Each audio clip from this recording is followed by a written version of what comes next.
Sophia? അത് ശരി, ചന്ദ്രന്റെ പേരും പറഞ്ഞു സോഫിയ എന്ന ഈ കോടീശ്വരിയെ നിങ്ങളാണല്ലേ തട്ടിക്കൊണ്ടുപോയത്? സോഫിയോ? അയ്യോ സാർ, ഇതാണ് സോഫിയ. ഇതാണ് സോഫിയ? അയ്യോ സാർ, ഞങ്ങൾ ആരും തട്ടിക്കൊണ്ടുപോയിട്ടില്ല. പിന്നെ ഈ സ്ത്രീയെ നിങ്ങൾക്ക് എവിടുന്ന് കിട്ടി? ഞങ്ങൾ തട്ടുകടയും പൂട്ടി നടന്ന് വരികയായിരുന്നു. അപ്പൊ ചന്ദ്രചന്ദ്രന്നൊരു വിളി കേട്ടു. ഇതുപോലെ അവിടെ കിടന്ന് ബഹളം വെക്കായിരുന്നു. വല്ല ചന്ദ്രഗ്രഹണവും കണ്ട് ഭയന്നായിരിക്കും ഞങ്ങൾ അവിടുന്ന് പൊക്കിയതാണോ? അല്ല, എടുത്തോണ്ട് വന്നതാ. ഗ്രഹണ സമയത്തെ നീർക്കോലിയും തലപൊക്കുന്നാ പറയുന്നത്. അങ്ങനെ വല്ല ആണോടാ? അയ്യോ അല്ല സാർ, സാറിന് അറിയാലോ ഞങ്ങളിപ്പോ പഴയ തൊഴിലൊക്കെ നിർത്തിയതാന്ന്. തൽക്കാലം രണ്ടുപേരും വെക്കോ. പക്ഷെ ഇതിന് ബോധം വീഴുമ്പോ ഞാൻ വിളിപ്പിക്കും. അപ്പൊ ഇങ്ങ് വന്നേക്കണം.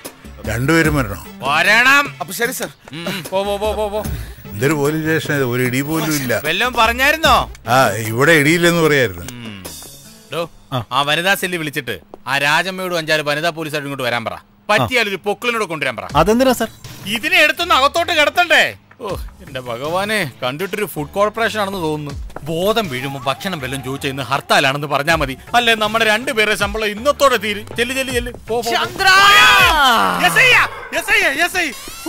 ഇതെന്തൊരു ഐറ്റമാണ് എന്റെ ഭഗവാനെ.